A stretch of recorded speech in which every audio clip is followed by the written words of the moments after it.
Salut tout le monde, Bruno, on est vendredi, on va faire un petit wrap-up de la semaine qui a plutôt bien été. En fait, je vous dis ça, moi, j'ai été stand-by, j'ai pas pu trader pour différentes raisons. Je suis toujours pogné à l'intérieur de mon hedge et puis mon timing a été déficitaire. C'est que pour moi, c'est pas positif, mais la semaine a quand même permis, il y avait des opportunités, puis pour beaucoup, là, il y avait la possibilité de prendre des positions à la hausse comme à la baisse. Donc, aujourd'hui, on va regarder un petit peu le marché, on va parler en général, on va prendre en considération les différents aspects pour nous améliorer dans notre procédure, puis travailler un petit peu plus intelligemment. Donc, moi, évidemment, je fais souvent une observation, comme vous le voyez ici, du heatmap. Aujourd'hui, c'est très négatif. Il n'y a pas grand vert dans le graphique. Ça représente le S&P 500. Donc, le S&P 500, c'est quoi? C'est les 500 plus grosses compagnies, autant sur le Nasdaq, qui est une bourse, la deuxième plus grande bourse aux États-Unis d'actions, et le NYSE, qui est la plus grande, la bourse là, de New York Stock Exchange. Donc, on a les 500 titres qui sont les locomotives de l'économie américaine. Donc, à peu près 80% de l'argent généré sur ces gros titres-là, c'est un peu le core de l'économie américaine à ce niveau-là. Donc, quand vous regardez un graphique comme ça, puis que vous voyez que des grandes compagnies dans un secteur sont déficitaires, bien souvent les petites compagnies autour vont l'être également. C'est que c'est pas étonnant en ce moment, mais Microsoft va nulle part, Google est au neutre, Apple est au neutre, il y a juste Meta qui est légèrement positif, Nvidia lui-même fait la correction, la fameuse correction qu'on annonçait, bien évidemment, elle se fait. C'est pas parce que la compagnie va mal, c'est quand les gens ont fait suffisamment d'argent, à un moment donné, ils ferment leur position pour s'en mettre dans la poche. Des fois, il faut amener la famille manger des burgers et il faut avoir de la liquidité. Donc, c'est un peu comme ça que ça procède. Donc, Tesla aussi, dans les Consumer Durable, vous avez Tesla qui est à moins 3,59% par rapport à ce qui était hier. Donc, ça a bougé beaucoup. On va regarder un site sur lequel j'aime travailler, avec lequel j'ai jamais été avec vous, en fait, sur ce site-là. Ça s'appelle Coifin. C'est un site pour faire votre analyse fondamentale, regarder les choses sur le fond. C'est très intéressant. Donc, juste pour le fun ici, on va regarder on va regarder le VIX avec le S&P 500. Donc, le S&P 500, il est identifié ici. OK? Vous voyez que le S&P globalement est haussier, avec rétraction dans les derniers jours. Et puis, vous voyez que le VIX, lui, qui est ici, ben, il a monté beaucoup dans les dernières heures. Donc, on sait que quand le VIX monte, c'est que la volatilité sur le marché devient un petit peu plus impérieuse et qu'il y a un petit peu plus d'insécurité. Donc, est-ce que ça veut dire que ça s'en va chez le diable? Pas du tout. Mais ça veut dire que là, on est dans un contexte où il y a plus de volatilité, il y a une correction sur le S&P 500 qui est due à différents facteurs. Ça ne veut pas dire qu'on ne fera pas de ISI, mais on sent peut-être en ce moment, du fait des élections, du fait des problématiques sur le marché, que les choses roulent peut-être pas aussi rondement qu'on prétend. Je ne veux pas me faire l'oiseau de malheur, puis annoncer des choses, puis être alarmiste, mais force est de constater qu'il semble y avoir plusieurs petits problèmes qui, alignés les uns derrière les autres, posent problème. Donc, l'économie américaine, en ce moment, au niveau de l'emploi et tout, ça roule plutôt rondement, mais est-ce que ça veut dire que l'économie est en santé? Ça, c'est un autre game. Est-ce que les finances sont en santé avec la dette qui gonfle comme c'est le cas actuellement aux États-Unis? Et puis, à chaque année, à un moment donné, on est obligé de remonter le plafond de la dette. Puis, c'est une espèce de débat interminable en Chambre pour permettre cette action-là. Pourtant, tous les présidents de toutes les allégations républicaines comme démocrates l'ont fait. Et on commence à entrevoir peut-être des problèmes à un moment donné, à plus long terme. Parce qu'une dette, à un moment donné, il y a un niveau au-delà duquel on ne doit pas aller. Il y a un niveau de basculement. Sur le plan économique, là, si à un moment donné, vous perdez beaucoup plus que ce que vous gagnez, à un moment donné, vous ne pourrez pas payer vos dettes, vous allez faire faillite, puis probablement ensuite tenter la pendaison. Donc, c'est quelque chose qui n'est pas très positif.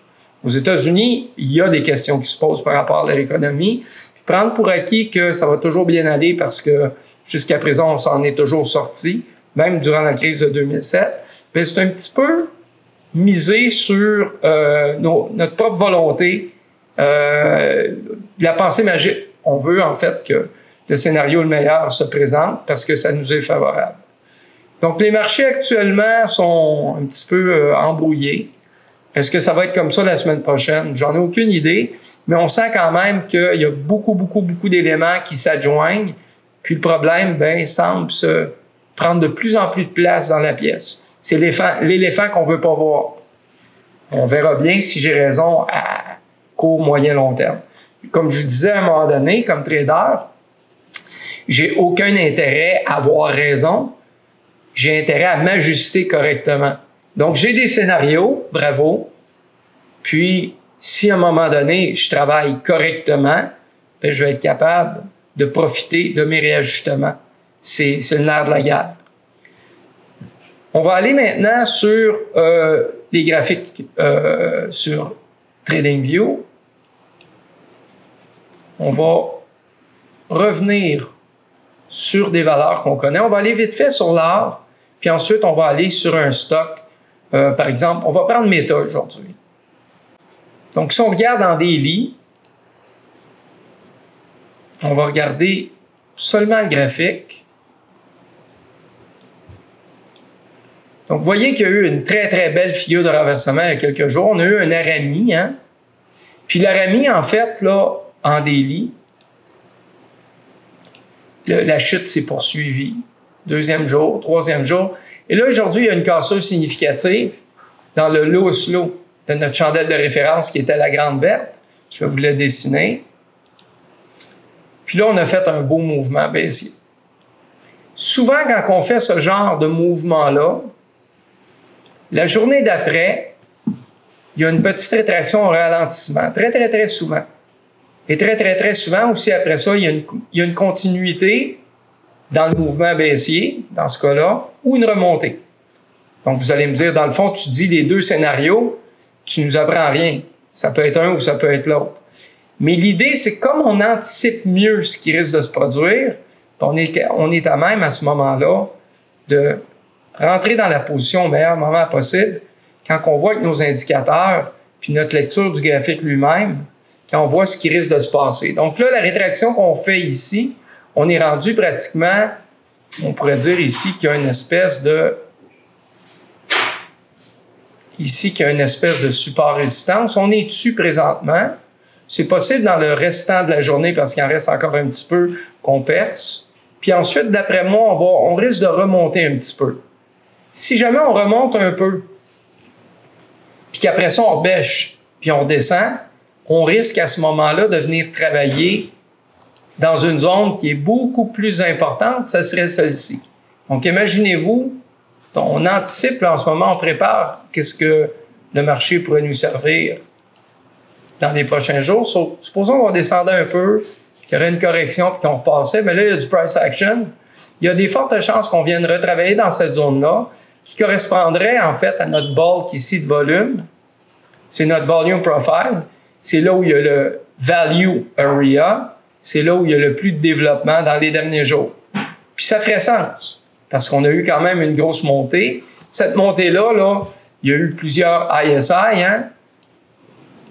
On a franchi des niveaux, mais globalement, quand même, dans cette zone-là, on est plutôt stable. Puis on vient retravailler là-dedans. J'aime beaucoup travailler ce genre de graphique-là parce que c'est facile de gérer ça. On est sur l'or, il faut quand même faire attention, ça swing beaucoup. OK? Je vous ai peut-être dit Meta tout à l'heure, on va aller voir Meta. Je me suis peut-être trompé de nom, mais bon, vous voyez le graphique, vous voyez le contexte, vous voyez sur le plan technique de quelle façon les choses se dessinent, puis je vous dis un petit peu, moi, quelle serait mon approche à ce niveau-là. On va aller voir maintenant Meta. Donc là, on est sur les stocks, on n'est plus sur les devises. Comme je disais tout à l'heure, je me suis trompé avec le taker, je m'en excuse. Donc, ici, on voit que ça a bougé beaucoup. Hein? On a swingé en ça, ces niveaux-là ici et ce niveau-là ici. Il y a un très gros gap à un moment donné ici. il y a eu un earning. Donc, avant le earning, il y a eu comme un sell-off. Pas un sell-off, mais des ventes. C'était important. Puis ensuite, il y a eu un reset. Puis on s'est mis à remonter. Hein, on est remonté, puis on a fait un ISI. Puis depuis ce temps-là, on est redescendu. Puis on voit qu'il y a une grosse zone de travail. On pourrait définir ici. Attendez un peu, on dirait que mon outil ne fonctionne plus. Ah, je pense que je sais pourquoi. Donc écoutez, c'est tout à fait... L'Internet a coupé? Donc là, je suis plus encore en enregistrement. Bon. Ben, écoutez, on nous dit que l'Internet a coupé. C'est peut-être la fin du monde. Donc, il y a un gros problème à l'international. Je parlais à un ami qui était dans la sécurité ce matin pour Microsoft. Puis vous l'avez lu dans la presse, tout est en train de faire...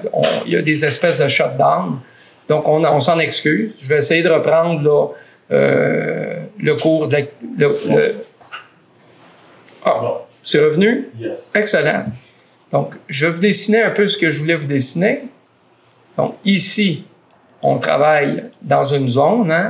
Cette zone-là, encore une fois, je ne sais pas pourquoi on a effacé mon value area. Je vais le remettre.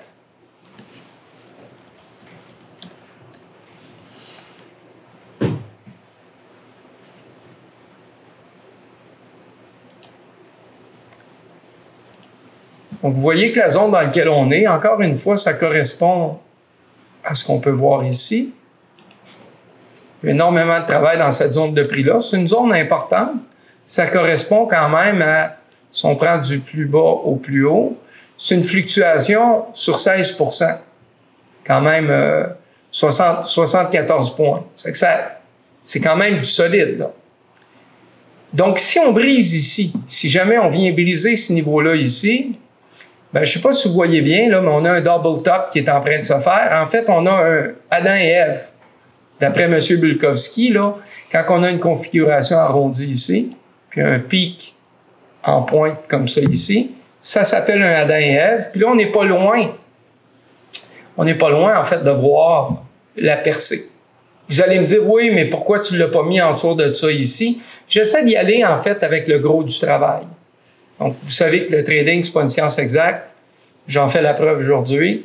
C'est plus par rapport à mes compétences, par rapport à ma lecture des choses, par rapport à l'expérience, que je mets ma ligne de coup un petit peu plus haute, que je ne tiens pas compte nécessairement de ce bas-là. Je crois qu'on risque de percer, on risque de corriger. Puis, si c'est le cas, on va travailler dans cette petite zone-là ici, selon moi, ou plus. Mais cette zone-là ici, il y a des bonnes chances. Si on perce ici, il va y avoir probablement à 65 % un throwback. Je me trompe tout le temps de throwback, drawback. Vous comprenez le principe. Puis ensuite, la mesure que je prendrais ici entre mon top puis ma ligne de coup, ça serait mon target. OK, que je mettrais à l'avant-plan. Puis moi, dès que j'atteins 50 % de ce target-là, souvent, je viens faire un break-even plus fee. Donc, comme on est en daily ici, ça pourrait être une petite trade swing qui pourrait être implémentée. Ça, vous en ferez ce que vous voulez. Le plaisir, c'est de partager avec vous ce qu'il y en est. Puis, on va pouvoir vérifier après ça si on analyse tient la route ou pas. C'est la beauté de la chose quand on enregistre des vidéos, c'est de pouvoir dire s'avancer à un certain niveau, puis ensuite contre-vérifier. On a fait le tour. La fin de semaine arrive. J'espère que vous allez en profiter. Il annonce du beau temps à Montréal. Et puis, s'il y a des questions, bien évidemment, communiquez avec nous. Pour ceux qui ont envie de voir des petits articles que j'écris, puis éventuellement aussi des interventions que je vais faire, bien, vous gênez pas. Vous venez nous voir, évidemment, sur notre Discord. C'est gratuit. C'est fait pour tout le monde. Merci beaucoup. On se reparle. Merci d'être avec nous pour nos analyses hebdomadaires sur YouTube. Si vous aimez le contenu, faites-nous un thumbs up, parlez-en à vos amis. On est aussi présentement sur Discord, c'est gratuit et on offre des analyses beaucoup plus poussées. On espère de vous revoir.